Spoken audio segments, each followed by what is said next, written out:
Olá, queridos, a paz de Cristo. Hoje estamos tendo o privilégio e a honra de iniciarmos mais um trimestre da maior escola teológica do mundo, a Escola Bíblica Dominical. E, para tanto, a editora Central Gospel lançou uma revista primorosa, a de número 69, que versará sobre o assunto Fundamentos da Liderança Cristã.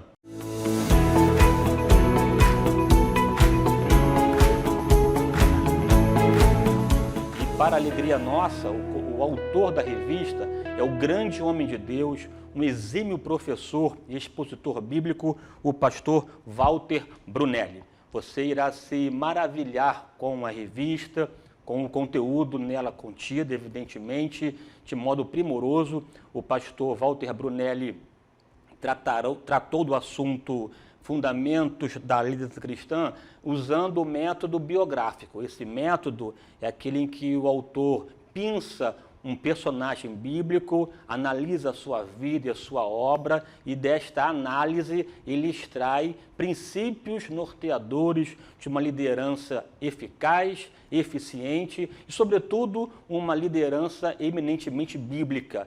E para aprofundar o seu conhecimento, as suas informações sobre o assunto, não tem jeito, é impossível não pedirmos auxílio e ajuda desse grande homem de Deus, um expert em liderança chamado Dr. Myles Munroe.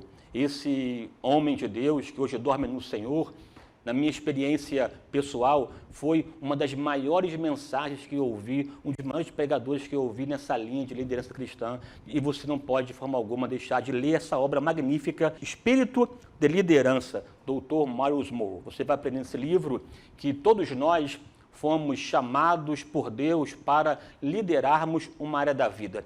Não importa em que abrangência, em que contexto, Deus conta comigo e com você para exercermos uma liderança influenciadora, que toque as vidas das pessoas e que, por intermédio desse tocar, desse relacionamento, podemos então manifestar o dom de Deus, o amor de Deus, a bondade dele, a sua vontade perfeita e agradável.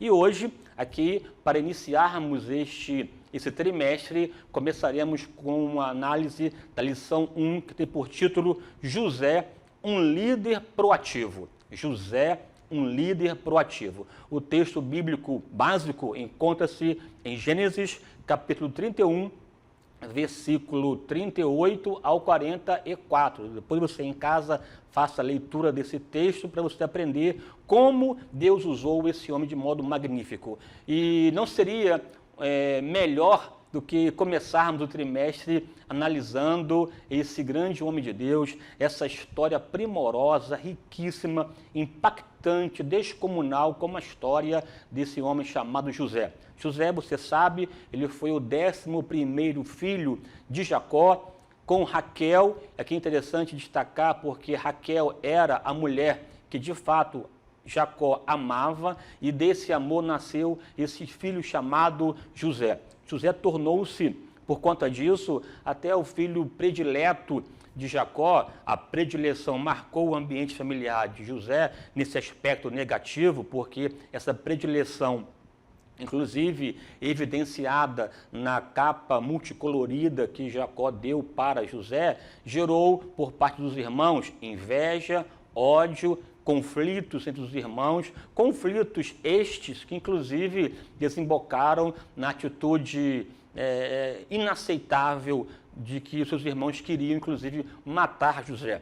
Não o mataram exatamente por conta da ação de Deus, que levantou inclusive o próprio irmão mais velho Rubem, que minimizou a situação, e depois Judá, outro irmão de José, aconselhou os seus irmãos a vendê-lo para o Egito, de sorte que mesmo não matando José, ele foi vendido como escravo para o Egito.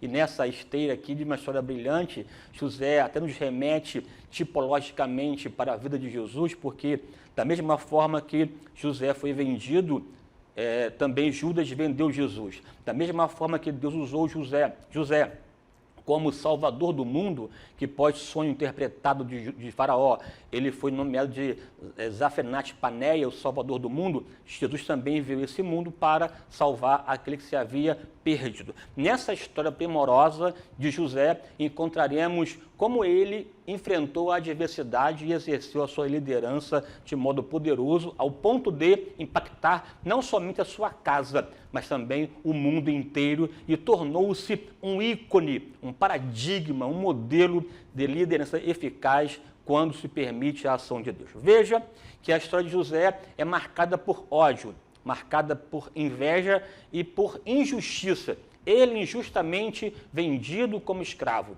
lá para o Egito. E enquanto escravo na casa de Potifar, ele não se deixou vencer pelas injustiças, pelas agruras da vida. Pelo contrário, enquanto escravo, exerceu seu papel com excelência, com maestria, dedicação, com esmero, ao ponto de Potifar o colocar como sendo maioral, o mordomo principal na sua casa. Mesmo marcado pela tristeza, perda, angústia, sendo extraído de modo vilipendioso e de modo até violento da casa dos seus pais, José continuou servindo a Deus, porque a Bíblia diz que, apesar de ser escravo, a mão do Senhor era sobre ele. Essa mão que faz a diferença, essa mão que ajuda, que fortalece, que guia, que acalma, que acalenta e que dá ânimo à caminhada. José se manteve íntegro. Aqui eu vejo uma primeira marca de um líder eficaz, de um líder que busca louvar a Deus.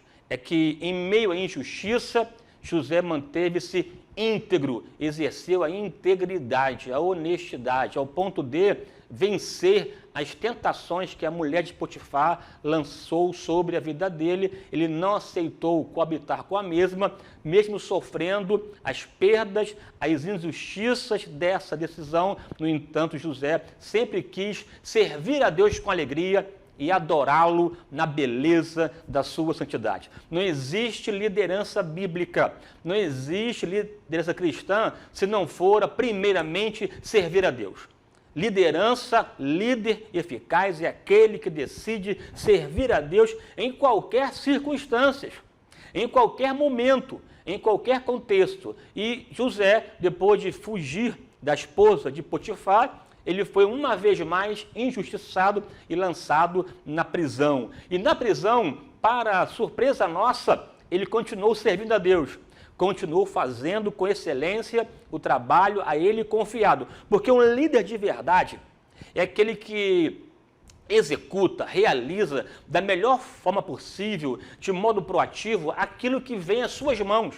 Ele não questiona, não baixa a cabeça, ele não se entrega às agruras da vida, ele respira fundo, olha para cima, porque ele sabe que é do alto que vem o seu socorro e começa a trabalhar. Na prisão, ele também conseguiu uma posição privilegiada, ao ponto de modo providencial, de modo extraordinário, ele interpretou os sonhos tanto do copeiro, bem como também do padeiro, e ambos os sonhos se realizaram. E quando o copeiro foi uma vez mais restaurado, José pediu para que ele lembrasse dele no momento oportuno. Esse momento oportuno durou 2 anos, até que Faraó teve 2 sonhos. O sonho das vacas magras e vacas gordas, bem como também das espigas magras e das espigas gordas, de sorte que José, aqui para poder encurtar nossa reflexão, interpretou ambos os sonhos.